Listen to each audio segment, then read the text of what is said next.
अब हम पढ़ेंगे क्रोनिक इस्केमिक हार्ट डिजीज।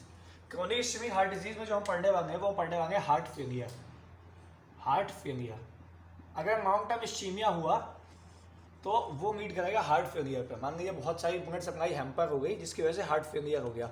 अब हार्ट फेलियर क्या होता है? Inability of heart to pump out the blood. Heart की इनएबिलिटी यानी कि हार्ट ब्लड पंप करने में अब पर उतना समर्थ नहीं है, उसको कहते हैं हार्ट फेलियर। हार्ट फेलियर दो टाइप का हो सकता है, या तो लेफ्ट वेंट्रिकुलर फेलियर हो सकता है या आपका हो सकता है राइट वेंट्रिकुलर फेलियर, एनवीएफ और आरवीएफ। तो हम पहले बात करेंगे लेफ्ट वेंट्रिकुलर फेलियर की। तो लेफ्ट वेंट्रिकुलर फेलियर में क्या होता है? अगर मैं छोटा सा एक डायग्राम बना के आपको समझाऊं तो मानिए ये हार्ट है, ये हार्ट के 4 चैम्बर्स हैं, ये लेफ्ट वेंट्रिकल है, ये आपका लेफ्ट एट्रियम है।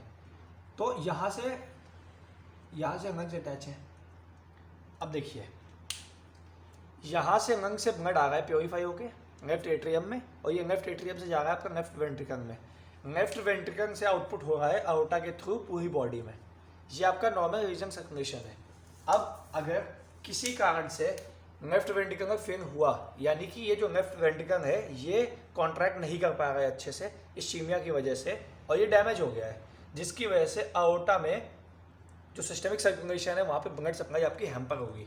तो आपको क्या क्या मिलेगा देखना पड़ेगा। सबसे पहले क्या होगा, अगर यहाँ पे ब्लड इकट्ठा होगा क्योंकि ब्लड बाहर नहीं जा पा रहा है, तो यहाँ का प्रेशर क्या होगा? लेफ्ट वेंट्रिकल का प्रेशर क्या होगा? राइज होगा। लेफ्ट वेंट्रिकल का प्रेशर राइज होगा। अब अगर लेफ्ट वेंट्रिकल का प्रेशर राइज होगा तो लेफ्ट एट्रियम का भी प्रेशर राइज होगा। लेफ्ट एट्रियम का प्रेशर राइज होगा क्योंकि ब्लड यहाँ पे भरेगा, फिर यहाँ पे एक्यूमुलेट होगा, जिसकी वजह से एक बैक प्रेशर डेवलप होगा, बैक प्रेशर। और जो कहाँ पे जाएगा बैक प्रेशर? ये जाएगा लंग्स में। लंग्स में बैक प्रेशर डेवलप होगा। तो सबसे पहले आपने क्या देखा? लेफ्ट वेंट्रिकल का प्रेशर बढ़ गया, लेफ्ट एट्रियम का प्रेशर बढ़ गया, बैक प्रेशर की वजह से लंग्स में प्रेशर बढ़ गया। तो लंग्स सबसे पहले इफेक्ट होते हैं इस कंडीशन में जब आपको सिम्टम्स दिखेंगे। अब अगर लंग्स इफेक्टेड हैं तो देखिए ये आपका लंग्स है, ये आपका पल्मोनरी सर्कुलेशन है। तो अगर यहाँ पे प्रेशर ज़्यादा है, यानी हाइड्रोस्टैटिक प्रेशर अगर यहाँ पे ज़्यादा है, तो यहाँ से फ्लूइड कहाँ बाहर जाने लगेगा, यहाँ इंटरस्टिशियम में लंग की, तो क्या हो जाएगा? Pulmonary oedema, pulmonary oedema, oedema, जिसकी वजह से क्या होगा? आपको सांस लेने में दिक्कत होगी, डिस्निया, सांस लेने में दिक्कत होगी, डिस्निया। यानी कि लेफ्ट वेंट्रिकुलर फेलियर में सबसे पहले जो ऑर्गन इफेक्ट होता है वो कौन सा होता है? लंग्स इफेक्ट होते हैं, जिसकी वजह से पल्मोनरी एडिमा और डिस्निया होता है।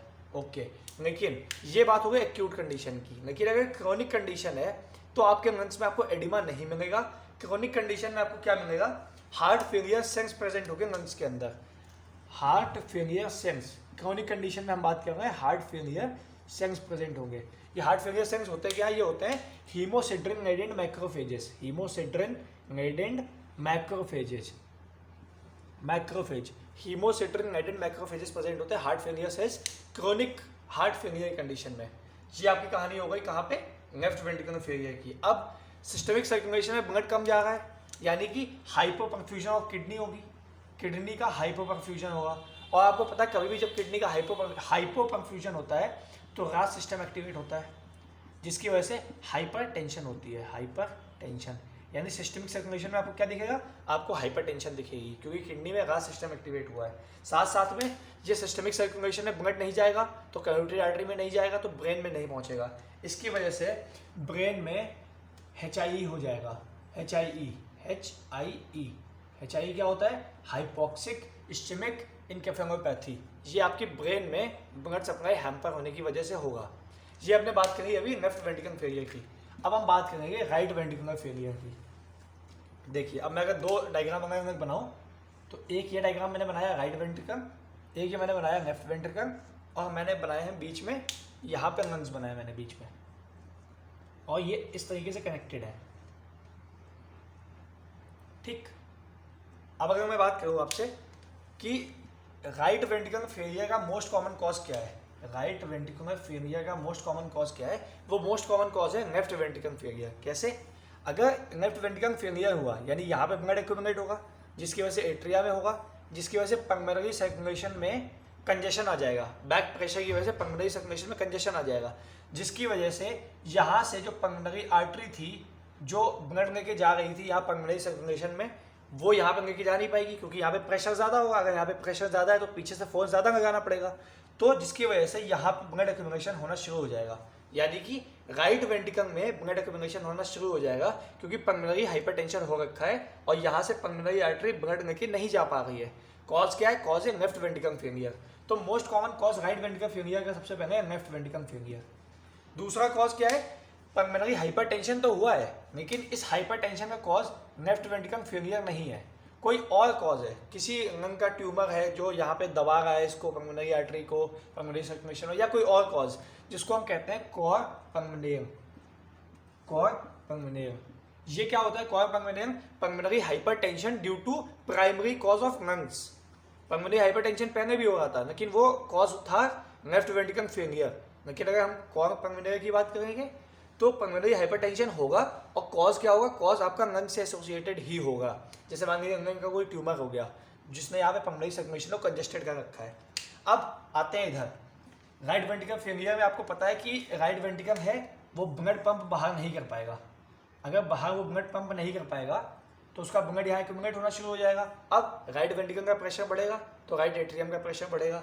अब आपको पता है सुपीरियर वेना केवा और इंफीरियर वेना केवा ड्रेन करती है राइट एट्रियम में, तो सुपीरियर वेना केवा में बैक प्रेशर बढ़ेगा और इंफीरियर वेना केवा में बैक प्रेशर बढ़ेगा। अगर इंफीरियर वेना केवा में बैक प्रेशर बढ़ेगा तो लीवर में क्या होगी? हिपैटोमेगाली हो जाएगी, क्योंकि लीवर में ब्लड एक्यूमुलेट होना शुरू हो जाएगा, हिपैटोमेगाली हो जाएगी। हिपैटोमेगाली हुई है, साथ में क्या हो सकता है? एसाइटिस हो सकता है। और क्या होगा? स्प्लीनोमेगाली होगी, क्योंकि पोर्टल सर्कुलेशन हैम्पर होगा, स्प्लीनोमेगाली।